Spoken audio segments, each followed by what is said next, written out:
I believe in the philosophy of sharing as we go, and leaving a trail of content, thoughts, ideas, frustrations, lessons learned, tips, because I think that's great fodder for millions of people who are 4, 5, 10 steps behind you and would love to get a sense of what it is like to build a great company or a great podcast or a great creative project, right? So often the alternate route that people take, or often the default, is people wait 10 years until they become successful and then they write a book. This is Fractional by Swarm. This is the podcast where we interview top fractional designers, engineers, makers, and builders. See how they carve their own path, build their side quests, and take on the passions in life.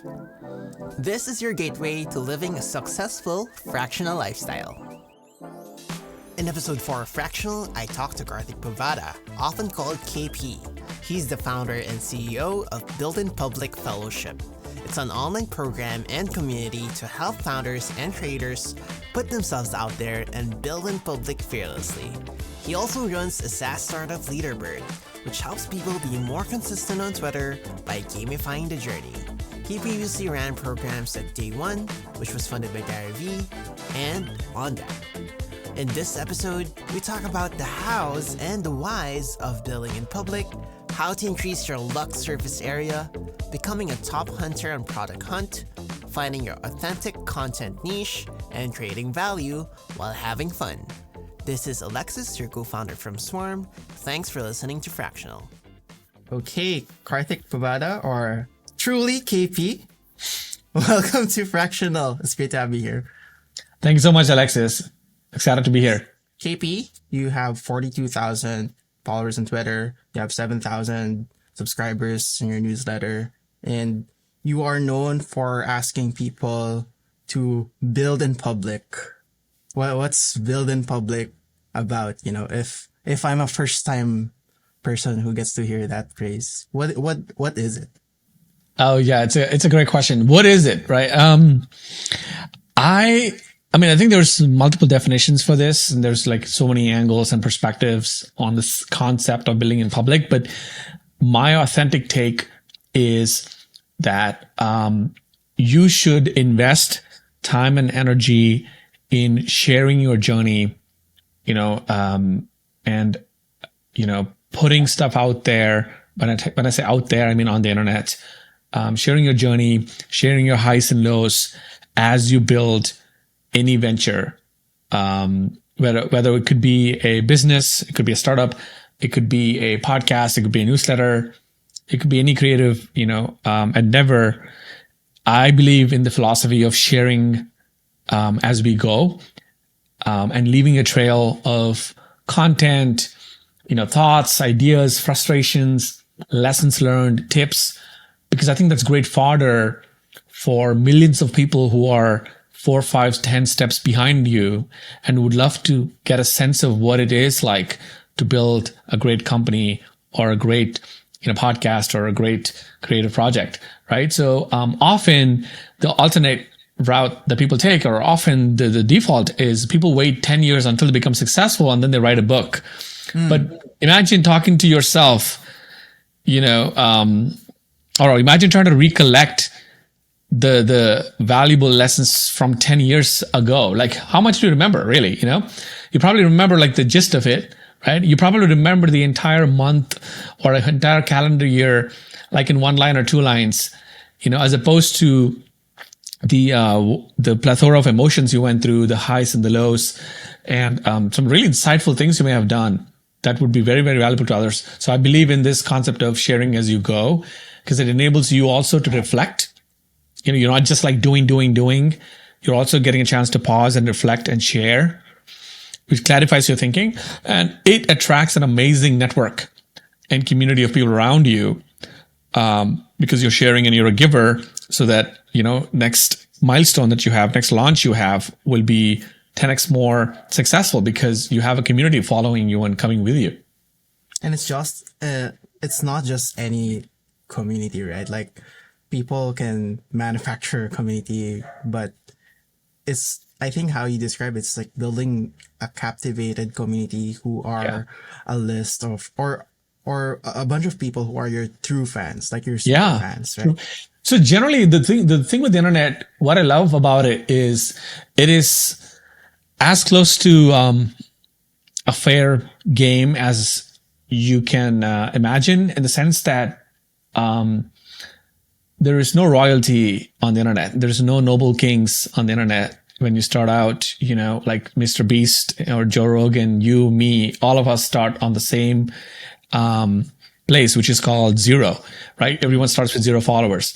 I mean, there are, of course, some people who are like an Ashton Kutcher. If he started Twitch stream, he would bring his, audience, one form of social capital that he gained through Hollywood into something else. But generally, internet's fair game and as fair as you can get. So when you put out content, when you share your journey, most likely everyone's going to ignore it because you're a nobody in the early days. And that's okay. That's just how world is. Like if I opened a startup here in Atlanta where I live, you in Philippines wouldn't give a shit.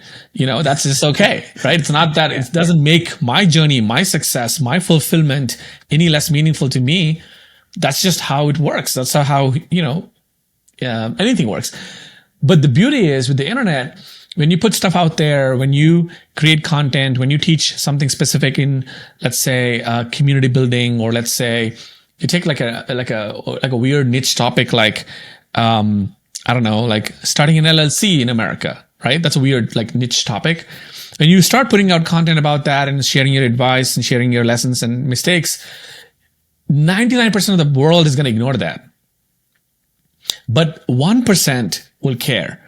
And early on, that 1% means just one person or 2 people or 8 people or 15 people. I remember when you alluded to the 42,000 people, it's hilarious because I remember not that long ago, I had 414 followers on Twitter. And I was like, I thought I was a hotshot celebrity with 414 people who would, you know what I mean? Like, yeah. I felt like, wow, these people care. I was a nobody. They hit follow on me, and when I put out something, they're like replying to the stuff and they're engaged. So it's very important to have a healthy perspective around where you are in the creator journey. Because if you're trying to compare your 414 followers with the Mr. Beast who has 10 million, every day you're going to go to bed crying in disappointment. But if you're constantly stoked and excited and in awe of the fact that 414 is more than 0, more than the 8 friends in Atlanta that I have, for example, then you're delighted, then you get energized to share more, to create more. So the captivated audience part that you touched on is so important. It's not the sheer numbers, as people always, by default talk about. It's how much of those numbers are captivated audience. And early on, it's about, 1 to 2%, and that's okay, because that's better than zeros, right? A lot of people, unfortunately, who might be listening to this or watching this, a lot of people, if they look back in the last 2 years, they would have done, because of the fact that they think that they should directly somehow reach Mr. Beast status or Joe Rogan status. A lot of these people who are listening to this would have had 28 to 30 Substack newsletters, editions, or would have had 15 podcast episodes, would have had, 400 tweets and 414 followers. If they just simply chased, this building public journey and putting themselves out there instead of chasing vanity metrics, a lot of them ironically have done nothing, right? Generally people tend to default to inaction, because they think that they put the first 2-3 steps, they don't see quick results, and they're like, maybe I'm not good enough, It's like a patience game too, right? Like it is. And I think it's not just patience. I'll say, Alexis, it's about finding it fun. Patience is a natural side effect when you're having fun. If I'm learning tennis, it also depends on, that's why I believe in being a good advocate, as much as I can. And people like you, as we talk about these topics, people have to understand that building companies is fun. People have to understand that building a YouTube channel is fun. People have to understand that building in public is fun, because the difference is it's fun. However, it's not easy, right? the most meaningful things in my life that I've done, having a kid, who's 2 years old now, marrying my wife, and building a company, they were all hard things. Like as a new parent, if anyone's listening, if they're a new parent, they understand how freaking hard it is to be a parent. But it is the most fun I've had in those endeavors. So if you're constantly comparing, outcomes or results, which is where our default, attitude is in social media, you're missing the point. The game is about having fun. Patience is automatically a side effect. It will come naturally to you if you're having fun. But if you're constantly every day staring at the 17 YouTube subscribers and you're thinking, maybe I'm not good enough, then you're going to quit, so. One quote that I think came from you is that it's not always about going viral, but success in this building in public context is about building bonds with those who you admire. It's like you and me, I admire you for a while, and thank you. I think those tweets you sent out very consistently, and you built a company around streaks. Yeah, leaderboard, right? Yeah, yeah, leaderboard. What's that all about? So I'll tell you what happened there. So I've been advocating this, and I've been saying this to my friends, and I've been basically brainwashing them, saying, focus on the process, trust the process, joy is in the journey. These are the 4 or 5 mantras that I keep repeating over and over again to my friends. And I think they're probably tired of me by now, but I always try to bring their attention to find the fun in the journey, right? Don't worry about the outcome. So everyone right now is like, KP, what are your hacks about, those 40,000 followers or whatever, all these big outcomes. I'm like, I actually didn't care about the outcomes. And that's why I tracked the outcomes. And so now I genuinely don't give a shit about attracting 100K followers. And I know that is exactly why I will attract them. When, I don't know, right? So as long as you forget, as long as you don't impose artificial deadlines on you, and the second thing, as long as you don't have constant comparison to a future state, you're suddenly free, you're liberated to do whatever feels fun that day and whatever feels valuable to others. So, as I was talking about this and brainwashing my friends, and especially in the fellowship that I have some fellows, I've been talking about how, I spoke to, someone from Dubai, and she said, KP, I have 2 years worth of content, in my drafts. I never put anything out there. And I said, how many tweets have you made? And she said 3 or 4 in the last 4 months. And I was like, why? And she goes, I don't know, when I put something out there, I feel like I'm not getting engagement, not getting likes. So maybe, this is self-doubt. And I said, look, how about you shift your attention to going 30 days nonstop? And putting 4, 5, 6 tweets or LinkedIn posts, whatever you want, and only track that. Track your input. Track your output, not the outcome. And so she went from 3 tweets or 4 tweets in 4 months, and I think she's about 500 tweets now, which is insane. She's outperforming me, and we both have this little Google sheet where I think on average I tweet 50 tweets a week. By average, easily, because I just lost the fear of overthinking. So when you lose the fear, you just, it naturally flows out of you. Anyway, and she's been constantly upping me every week, because we have a Google sheet we all track, and we only track output. We only track how many tweets have you made, and consistency. We track how many strikes you had, in a consistent streak. How many streaks you had. We never track impressions. We never track views. Yeah. Because I feel like every tool is doing that. Every tool is trying to give you the impressions and views counts and retweets. And I'm like, I'm tired of that shit. So that became a very valuable asset for everybody in the fellowship. I think about 20 of them used it almost every day. And she told me that, keep this addicting, the fact that I can go back to this and, it automatically counts how many tweets you did. So one of my friends, I asked him to see if he can spin up a quick web app on this, and he did. And people have been using that really, really well. And so I said, okay, what if we brought this out to Twitter?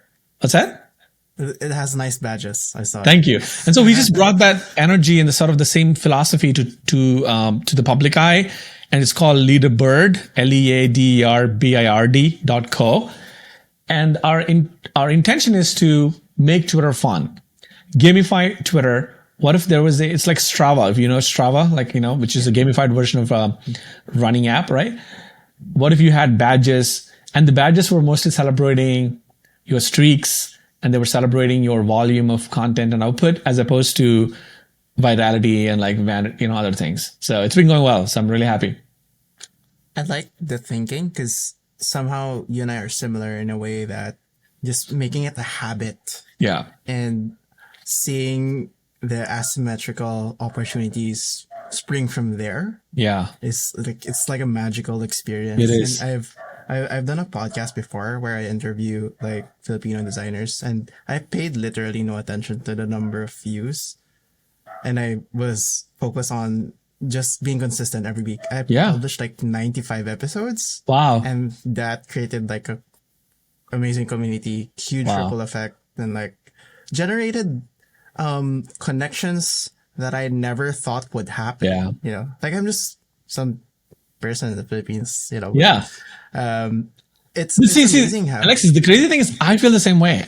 I feel like I'm some nobody in Beaufort, Georgia, but my audience don't feel that, so your listeners don't feel that. That's what makes it like when you like the one thing I've been thinking about is you just have to be you on the internet. That's enough, which may seem like, oh, I'm not doing much, but because of the very fact that you have exposure into these 95 people, like the guests, you every time you talk to somebody, something rubs off on you, and I felt this when I did like my, I have a podcast called Building Public Podcast. I have 54 episodes. So mad respect. Alexis and Gainer. Gary Vee. And yeah. But like mad respect to you for like 90 plus, because I'm like 55. I felt it still feels like a lot. But and every time I talk to them, I walk away, with the newer perspective on something, and it's like a newer confidence about a topic, or like learning that, wow, all these great people that I admired from afar, like Gary Vee and Alexis. I spoke to Gary Vee 2-3 times. He was consistently him. And I was like, okay, I guess it's about just consistently being who you are, be authentic. And we all have the fears, like you just have to feel the fear and still do it anyway. So the tweets you're referring to, the way I got Gary Vee and Alexis Ohanian on my podcast was through shooting my shot in public. You may have seen that, right? Yes, I've seen that multiple times. So that tweet, with the way it's framed, is I think a case study in how to write cold DMs, right? Because it was not a cold DM, it was a public DM, like a warm, like an open tweet. But what most people don't understand is that is effective, but at the same time, it's not just the tactic of the tweet; it's the courage it takes to put that out there. The muscle of the courage muscle is, I think, even more important. And the even more powerful lesson is that the same tweet, I tried it just yesterday and I got a rejection, a cold shoulder. The person who built I built this. Correct. So Guy Raz, right? I got no's. I mean, I didn't get no or yes, but I think it's a no, right? Because he didn't respond as a yes. But most people wouldn't do that. They would be like, oh no, I'm embarrassed. Like, man, so my answer to that is like, that is the muscle that I'm trying to exercise. I'm trying to build the muscle of resilience and courage that no matter what the outcome is, yes or no, I'm going to keep shooting my shot. That's the game that I'm playing. So. Love it. And I can certainly like super relate to you. But then I also wanted to ask, right? Because I just recently, like 20 minutes ago, saw someone debating about or arguing the opposite end of building in public. Because there comes a point where transparency can hurt you more than it helps. And I'm sure like certain guardrails around building in public, what kinds of things you should share. Right. Maybe something that you're just things that you're comfortable about, right? Or things that wouldn't endanger your business. What are your thoughts on that? Yeah, I mean, first of all, I think there are no downsides to building in public. Just kidding. Just kidding. Of course, with anything, there are downsides, and with anything, you have to do it in moderation. You have to be prudent and wise enough to know, just use your common sense, I think. For example, like one of the big arguments against building in public is that, oh no, I can't afford to leak my customer information, like the emails or their data or anything like that's like considered a PII, like personally identifiable information. And I'm like, who asked you to do that?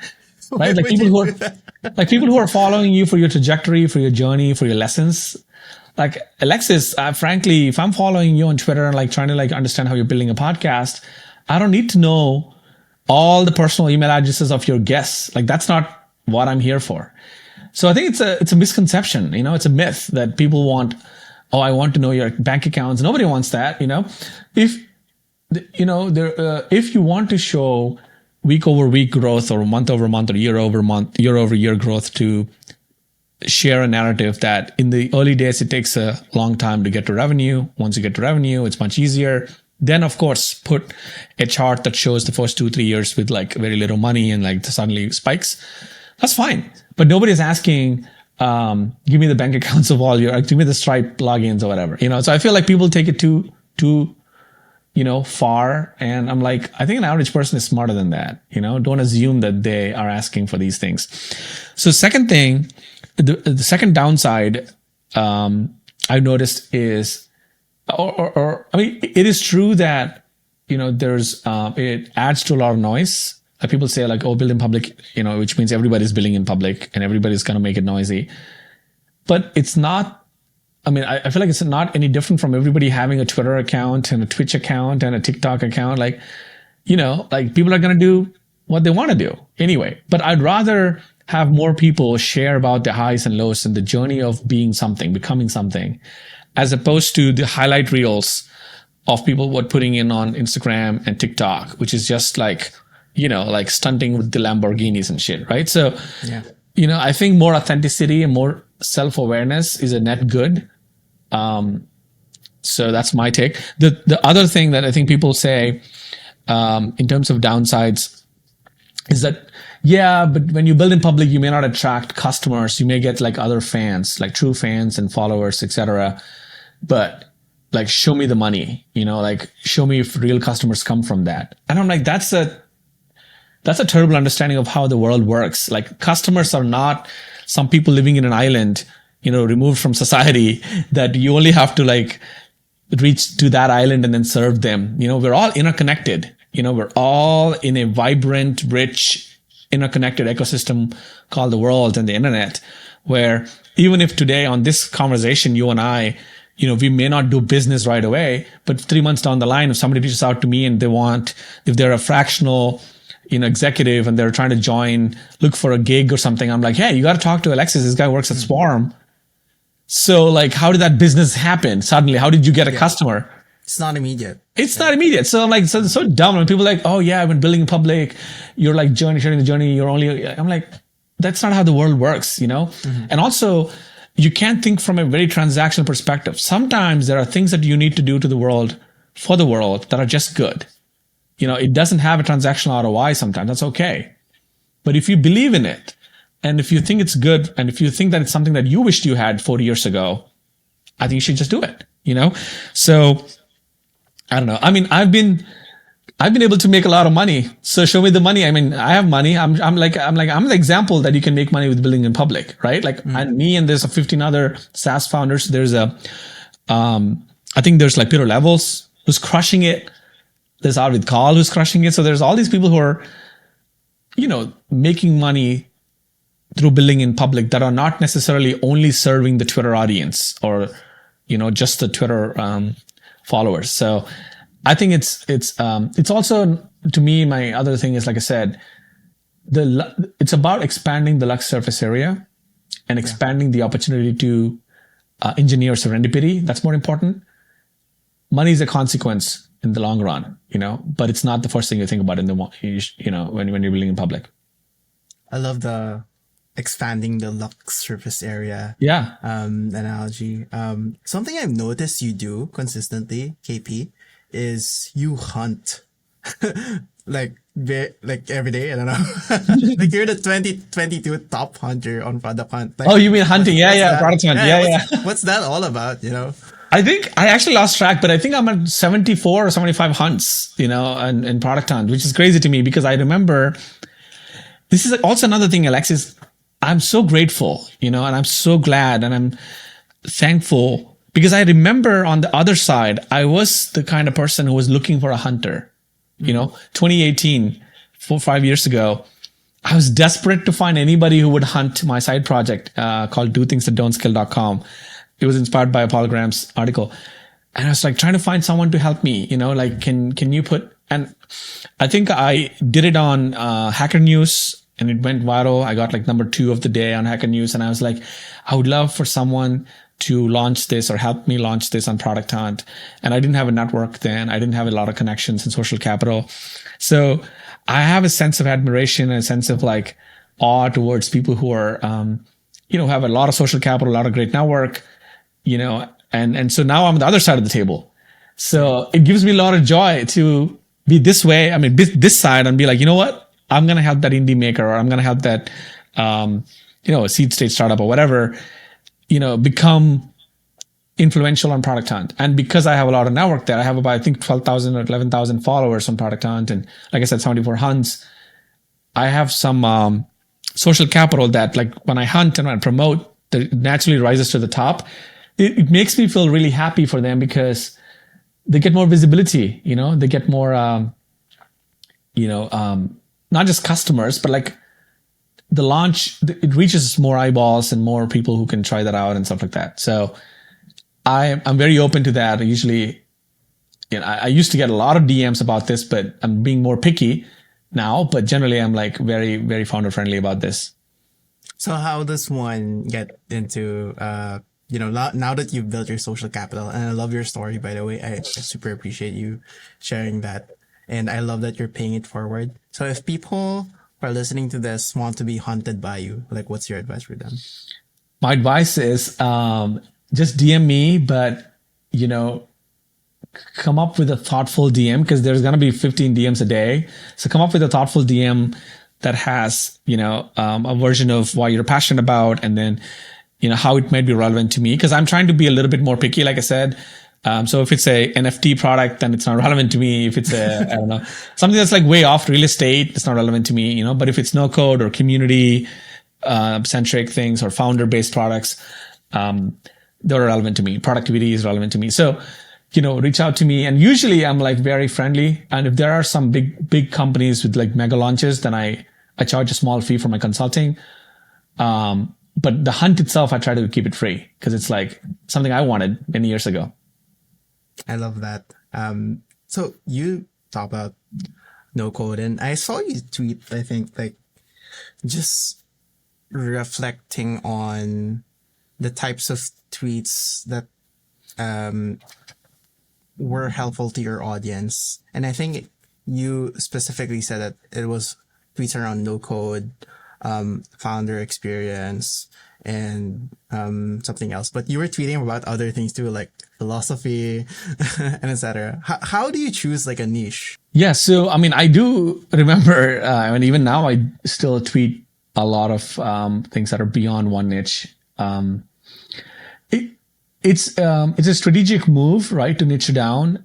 In the beginning, I used to tweet about philosophy, Buddhism, like these books I was reading, productivity stuff. I don't know, all kinds of like startup things, Product Hunt, no code, and of course, community building and building in public. So like there was like 10 niches in the beginning, but I realized that, the more broader I seem to people, the harder for them it is to understand what value can I consistently provide to them. So at some point, I think it was 2020, where I intentionally made a choice that I'm going to pick 2 of my favorite niches where I would have infinite content about them. Like I can generate so much content because I just love those niches. And I will turn my Twitter account from being more of a updates, here's I ate a banana, or here's like I saw a movie, right? Like I want to make two intentional choices. One, I'm going to make it a lot more about giving, becoming more of a giver. How can I give value? It's intentional because you can't fake it. You can't half-ass it. You have to genuinely think about it.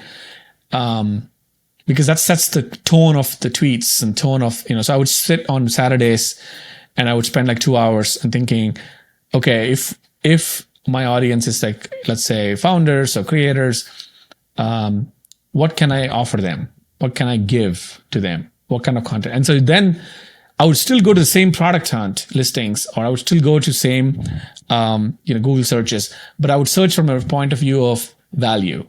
How is this valuable to someone? So a lot of my tweets became a lot more strategic and genuinely like valuable, that people would bookmark them, like them, retweet them, and all that. So that's one. The second thing I did was when I was doing that exercise, it was so tiring to do it for one niche. And I have two. At the time, I had two niches, Building Public and No Code. By the time I got to No Code tweets, that was about 50 tweets. And then when I got to Building Public tweets, I was like tired. Yeah. I didn't want to do any more niches. I was like, okay, you know what? Two is enough. I'm going to just do these two, and that's enough. I'm going to have fun with it. And at the time I was working at On Deck, and I ran the On Deck No Code Fellowship. So 80% of my focus was on no code tweets. So that built a massive audience. I did this for 6 months. That blew up. I think I crossed 10K audience first time, 10K followers.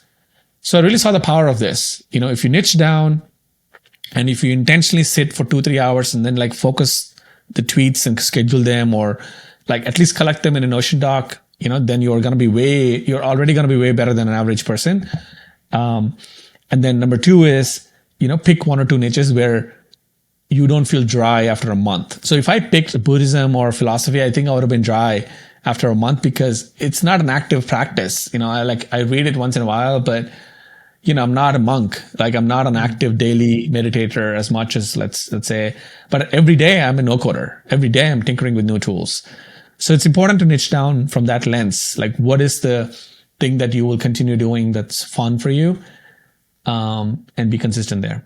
I have a question for you about no code, since we do have a lot of no code builders in our platform, and a lot of people are going into fractional careers and using no code as their vehicle, right? You still have conviction there, especially with all of the AI stuff going on.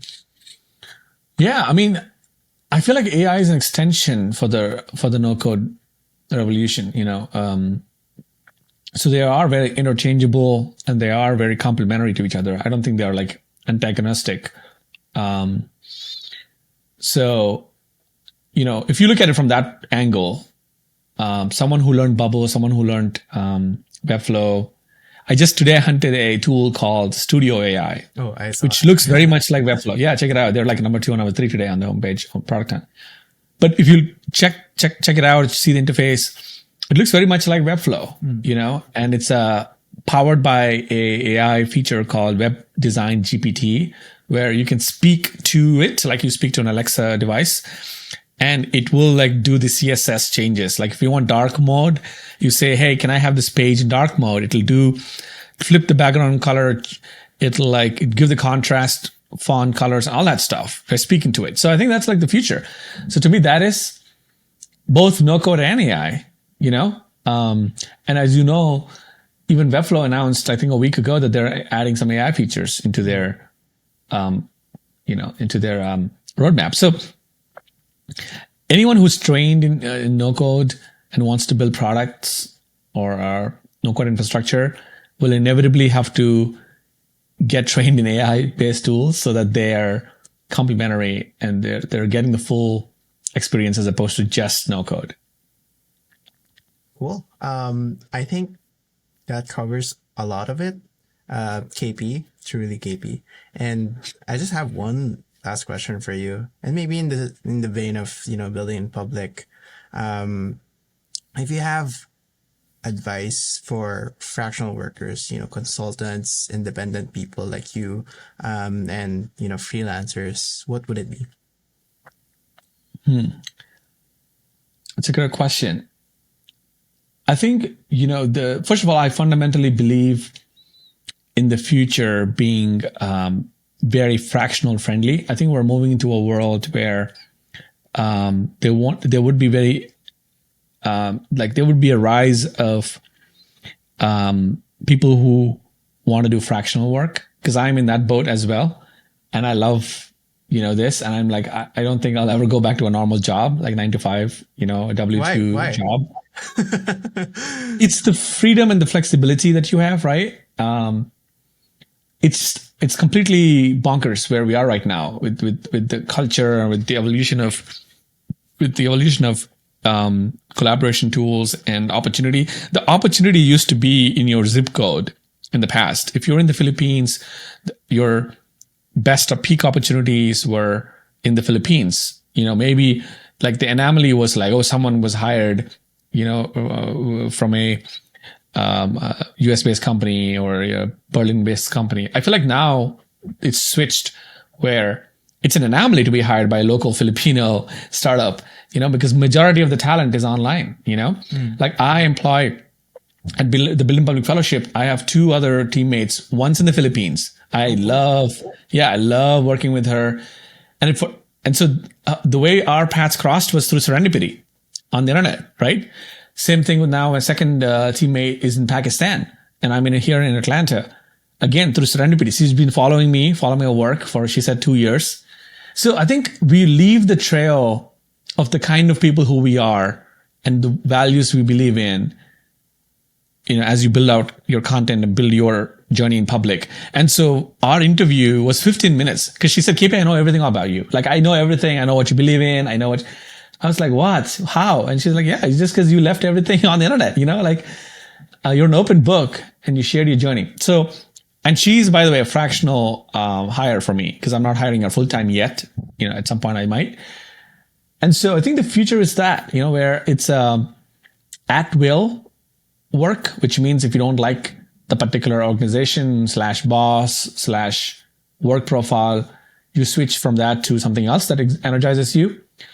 And also we're all discovering with knowledge work, you don't have to be tied down to a location and work on a uniform and like an outfit, It's going to be, when we look back 20 years, it's going to be a joke, like the last 30 years of how we, came through here. So I feel like, a fractional work is the future. You're going to get amazing talent who you won't have access to in your local zip code, because of the internet. And number 2, you don't have to pay you don't have to take the full commitment, and only get them as employees because you can do the fractional first. So I think it's very, very smart, and it's going to be the future. Now, my advice to them is follow and engage with the kind of people you want to work with. By that I mean, like, if you resonate with someone's content or ideas and philosophies, just follow them, engage with them on the internet through DMs or through comments or whatever, and build a little bit of social capital with them, like something that's like just enough social capital. So when the right opportunity comes up, they will tweet about it or share about it, and then you will rise to the top in the list of people applying for that fractional role because you have social capital with them. So I think being intentional about building a reputation like that, I think, is very, very key. I love it. Thank you, KP. And I really think that as fractional people, as people in charge of our own destinies, we have to be in charge of our reputation and don't leave it up to chance. Right? Yeah. KP, where can people follow you? And if you want to share details about your next cohort for your Build in Public program, let people know. Yeah, sounds good. So people can follow me on Twitter, which is where I'm most active, at thisiskp_. I'm trying to get active on LinkedIn as well, but it's been harder than I thought to balance 2 platforms. But on LinkedIn, I'm Karthik Puvvada, which is my full name, which I'm sure you'll include in the show notes. The other way that you can sort of hear from me is through Substack. So I'm kp.substack.com, which is cool that I got that, Wow. handle. But anyway, so these are like where you can follow me or like learn from my get my content. My fellowship that we just talked about earlier, I'm super excited about it. We just wrapped up the first cohort. It was so much fun. We had 20 fellows from, I don't know, like probably 15 countries around the world. And now for the next cohort, we're going to have 40 people. And we already have 106 leads. So, it's a bit of I have to curate the right people inside. And it's a 5-week cohort. And we're going to talk, it's called Building a Public Fellowship, right? So we're going to go through the tactics and the strategies of how to build in public effectively. But more importantly, it's not just so much about the, tactics and the knowledge, which I think I try to give it away anyway. I try to give it away for free in the free forums and like Twitter and like podcasts. It's really the community, it's really the culture of lifting each other up and being there for each other. Like my strength has been where I've been able to assemble highly ambitious people who are also generous, which is very, very, very, very hard to get in the world, in society. There's a lot of successful jerks out there. I know them personally, and they're very successful, very ambitious, but they're not humble. They're not a giver. So my focus is in the intersection of how can I assemble highly successful yet, ambitious people, but also who are insanely, radically kind, because that's how you build a beautiful future with anything, with founders or with creators. So that's what we have at BIPF. I'm really excited. The website is buildingpublicfellowship.com. I'm sure Alexis will drop it in the show notes too. Awesome. It's so nice having you, KP. And to everyone out there listening, this is Fractional. See you next time. Bye, KP. Thank you. Bye-bye.